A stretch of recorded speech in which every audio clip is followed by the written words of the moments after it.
One of the only places I really found solace and also just comfort and a way of accessing pleasure was through writing stories.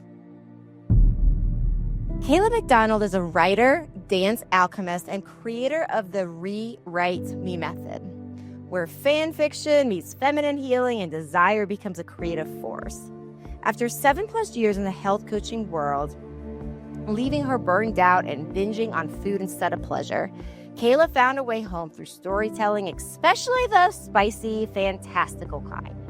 Now she helps couples reclaim their voices, rewrite their patterns, and alchemize their cravings, emotional, erotic, and otherwise, into portals for radical self-expression. Her work is pleasure-led, trauma-informed, and rooted in body trust, narrative alchemy, and nervous system liberation. Through somatic healing, shadow play, and her signature use of divine masculine archetypes, Kayla helps women turn self-sabotage into seduction and write their way back into wholeheartedness.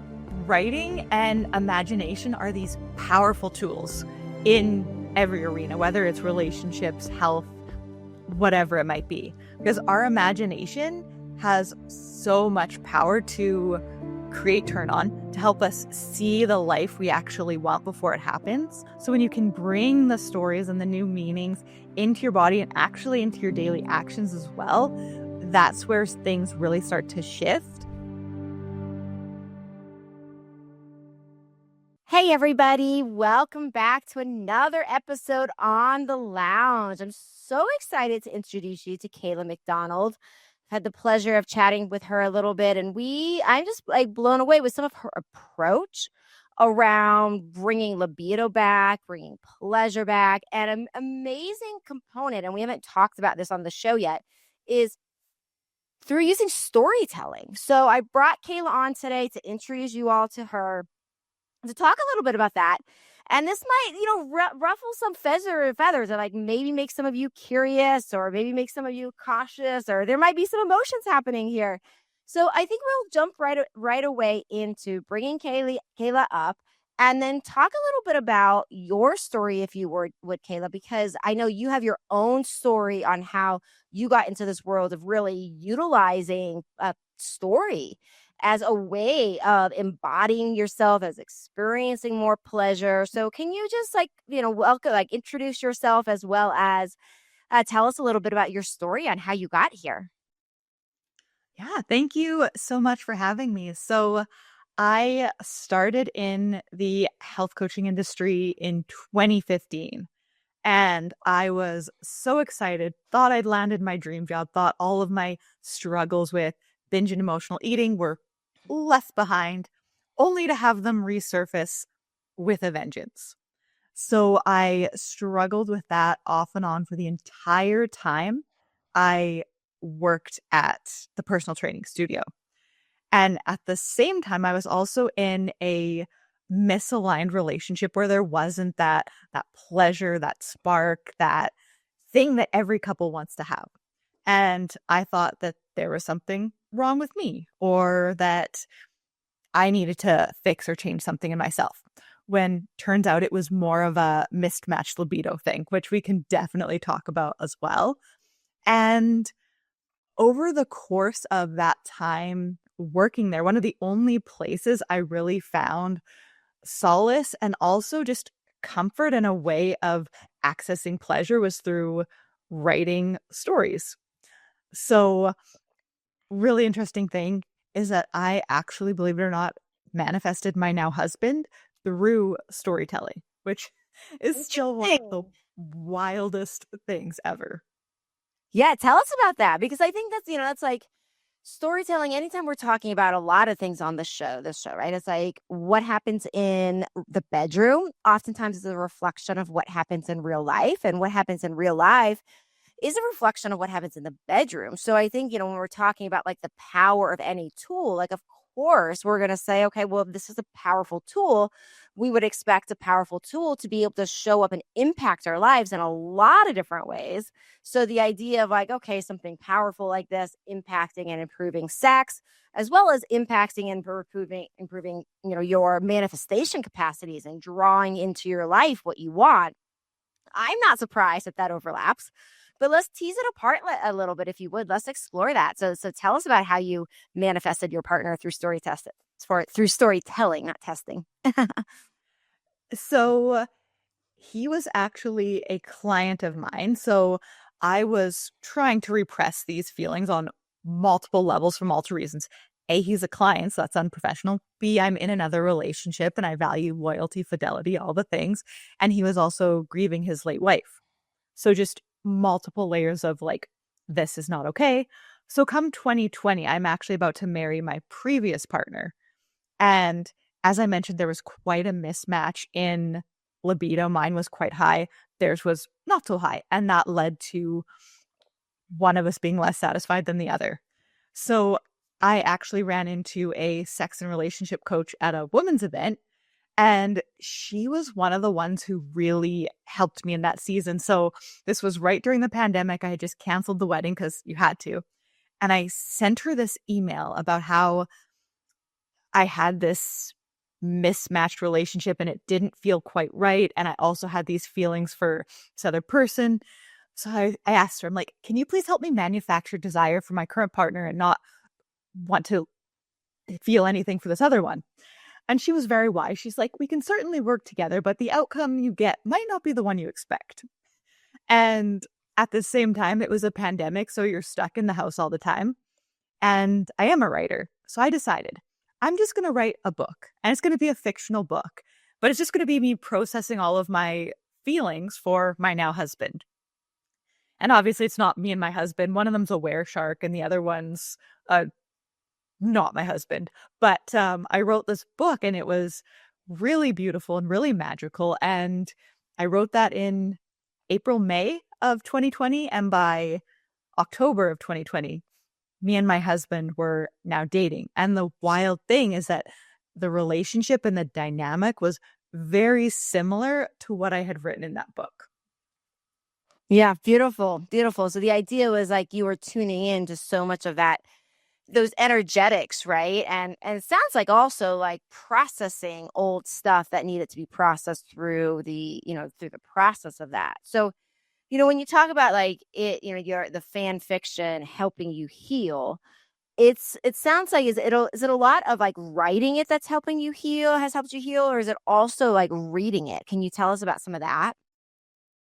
I would say it's more the writing itself because writing and imagination are these powerful tools in every arena, whether it's relationships, health, whatever it might be. Because our imagination has so much power to create turn on, to help us see the life we actually want before it happens. And that's very much what happened with many of the things I wrote is I wrote about them and then they came true in some form or another, whether that was a literal thing or just some kind of a healing I wanted to go through in some aspect of my life. Okay, so let's break this down in like action steps because like what I'm imagining when you're talking is first I think to identify the difference between small T trauma and big T trauma, right? So for everybody that's listening, we have our big T traumas that are the ones that most people think of as traumas, our assaults, our abuse, those kind of things. And then we have the little T traumas. And the little T traumas, I think, are so interesting and important. They're obviously all important to dissect and figure out where they're coming from and heal from. But the little T traumas can be things such as, wow, you had a boyfriend or a girlfriend go down on you at one point and they made some sort of comments. And that comment, whether they meant it or not, like felt bad to you. And now you feel uncomfortable with the looks of your genitals, for example. Like that is a little T trauma, right? It's like something like that could have been even said in a way where it was like they meant kindness, maybe not, but we interpret things in a way that they actually become very traumatic to our being.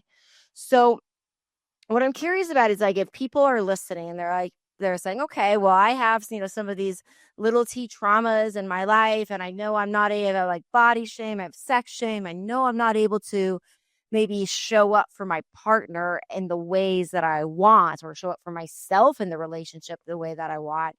Where's the step of how to like actually, say use some fan fiction and use writing? Like, what are you like in this situation? Are you inviting people to journal, or what does this look like more in a actionable, from an actionable standpoint? There's absolutely multiple ways you could approach it. One of them is if you are a fiction writer, you can actually write the stories you want to live in, and that can actually be a different reality than the one you actually lived in that created that little T trauma. And then the other one that I work with clients with inside the food freedom fantasy method is using these divine masculine archetypes. And they don't have to be masculine if that's not the way you swing. But the ones that most of my clients do use are masculine. So you can actually take old painful moments, little T trauma moments, or even big T trauma moments, if you're at a place where maybe you've done some therapy and you're ready to go there, and you actually rewrite the scenes using these archetypes. And when you do that, it's such a reclamation of your health, your vitality, your confidence, and it does allow you to show up differently with your partner. I have to take a break from what we were just talking about because I'm so excited to introduce you to a couple of my favorite toys on the market. Because one of the things I really, really am passionate about when it comes to sexual health, pleasure, passion, is not only those things, because those are very important, but it's also helping you find ways to deeply heal. And this is why I love the company Mystery Vibe so much, because their products I've seen to do just that. So I'm going to tell you about a couple of these. I have a product for women and a product for men here. So this is the female product. This is called the Crescendo 2.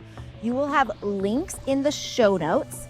You will also get discounts on this. If you use the code Libido 20, you will get discount on this product. And what's so cool about this product from a pleasure standpoint, and then we're going to talk about a health standpoint, but from a pleasure standpoint, look what I can do with this product. It is so bendable. So it has all of these hinges where you can bend it in all of these different ways. And what that's allowing you to do is be very specific around which part of the interior of the vagina, G-spot, etc., that you are going to access and stimulate.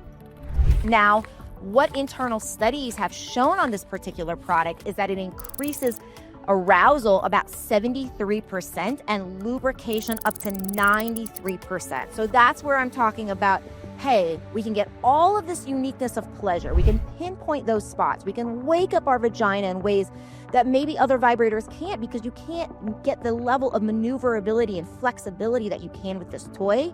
And all of that, and then you can also see in many people an increase in arousal and lubrication for that deep healing component. Also, another product that Mystery Vibe has for women that also has been shown to improve arousal as well as lubrication is called the Libido. I will also put a link in the show notes about that. It's a cock ring that vibrates the entire vulva. It's phenomenal. So also look for that. Again, the code you're looking for is Libido 20 for that discount. And now for all the gentlemen watching. So this is the Tenuto 2. So this toy is amazing because it has been researched to improve erections by double.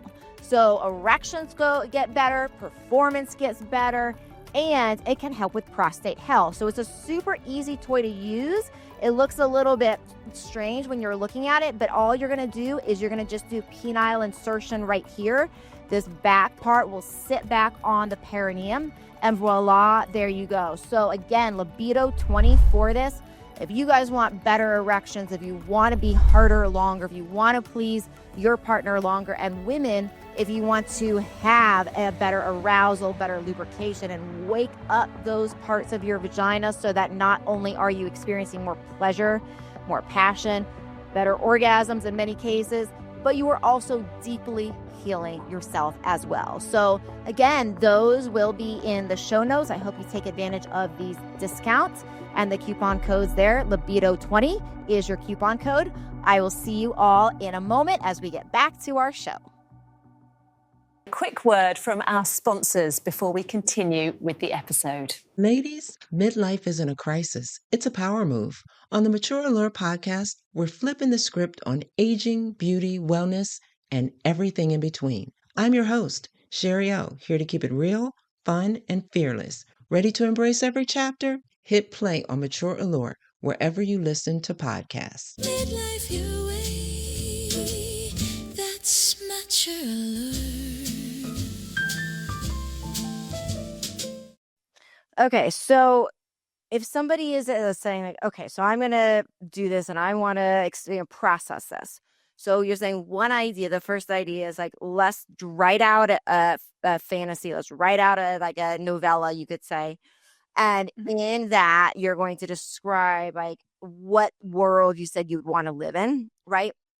So the curiosity I have with that is like where do we blend like the idea of processing this, like say processing the shame or processing the trauma around that and embodying it versus where does it turn into escapism? Because like when I like a concern I have is like the idea of, okay, so if somebody is going to fantasize and be like, oh wow, this is my world that I live in and my trauma doesn't exist, like to me that it could so easily go into escapism where it's like, well, I'm just going to put my stuff over there, I'm not going to look at it, I'm just going to almost like play make believe in my nervous system and and just go into the fantasy. So how do you work with people on that to make sure that this is done in a way that they're processing and it's not done in a way of escaping? And I think escapism has its point. I'll say that to the listeners too. I'm not saying there's never some reason to have moments of escaping from life. I think that's like why we have television, right? It's like one way that as humans, it's like, let me just like not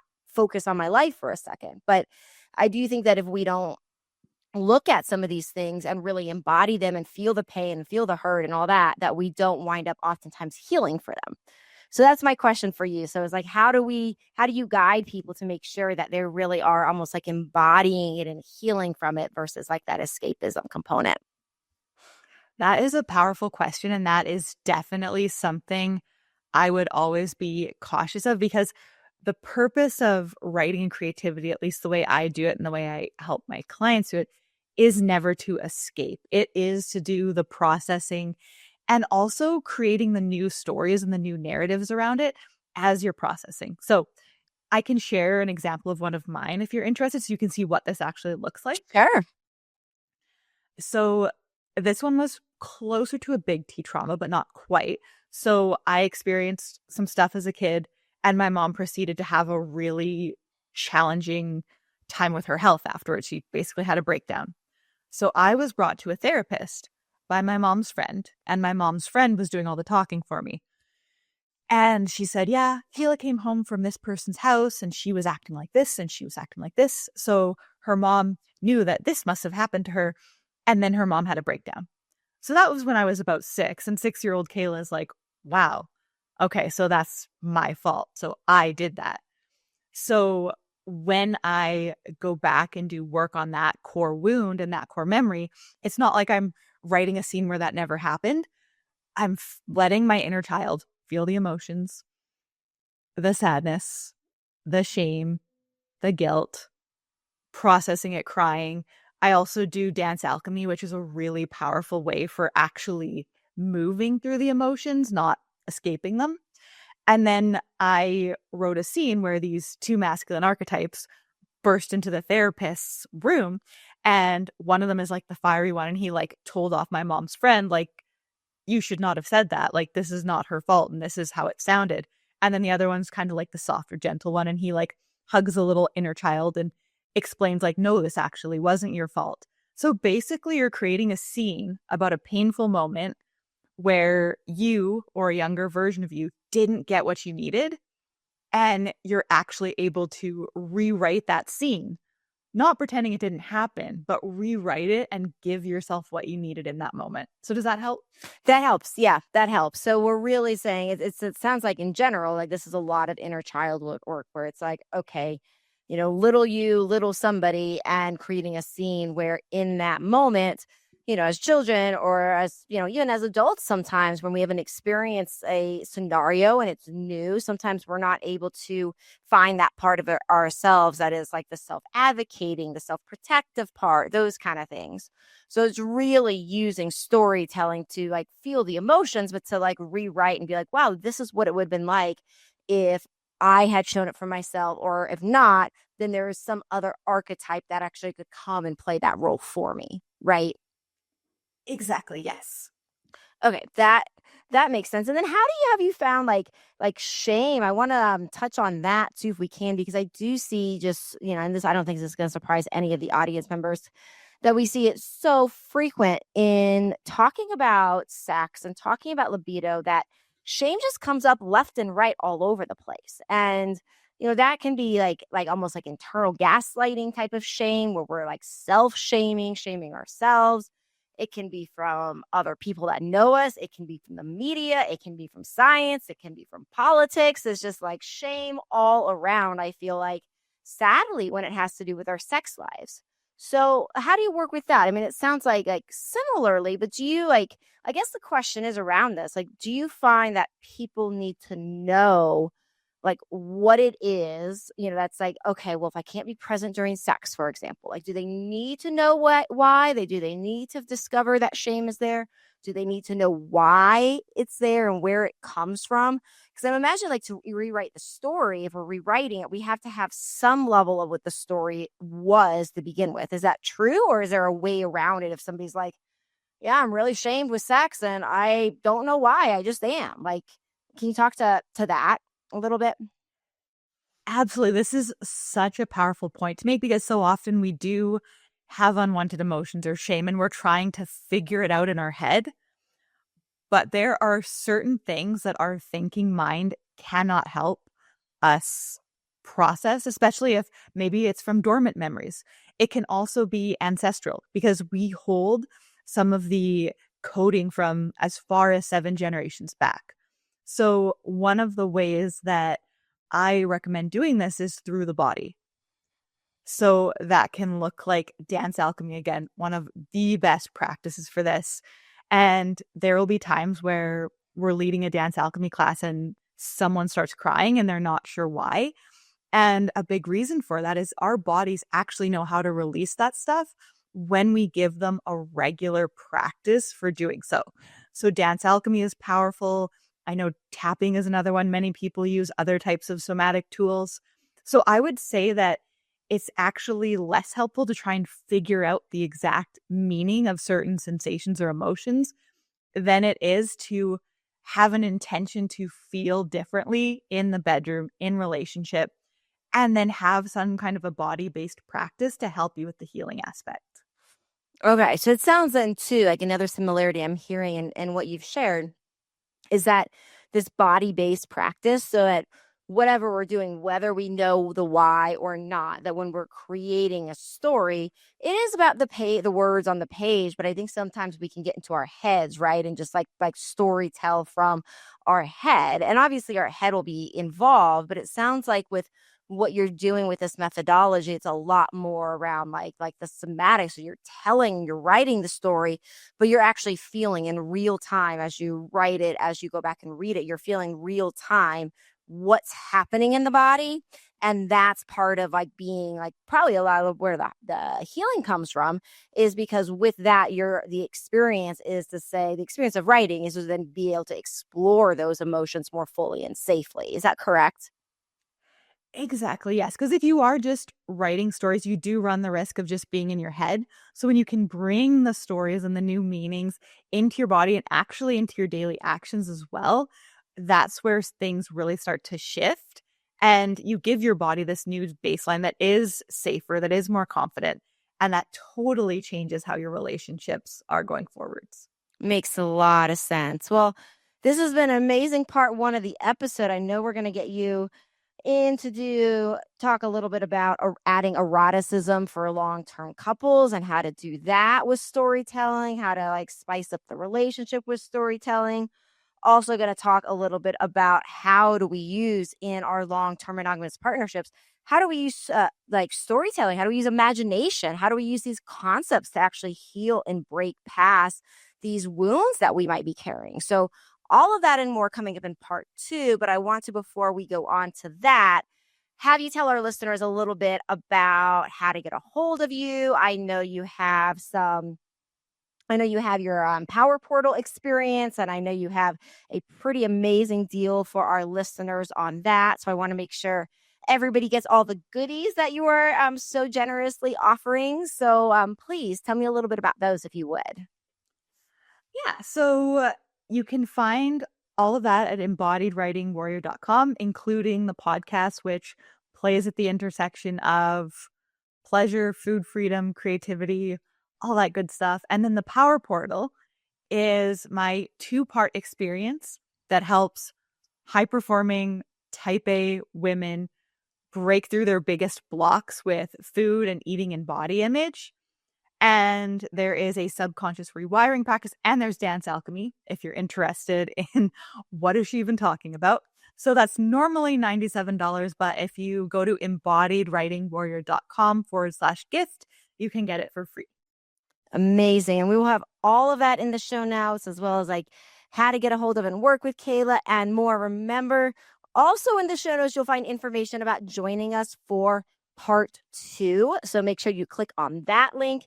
Is there any final words before we get into part 2 that you want to make sure we cover today, Kayla? I can't think of any. Okay. Well, thank you so much for being here, everybody. Please remember to like, subscribe. We'll see you all next time. Ciao for now. Thank you for listening to the Libido Lounge. Please don't keep me a secret. Please share this with your friends. You can find me on YouTube, on Instagram, as well as how to work with me at mylibidodoc.com.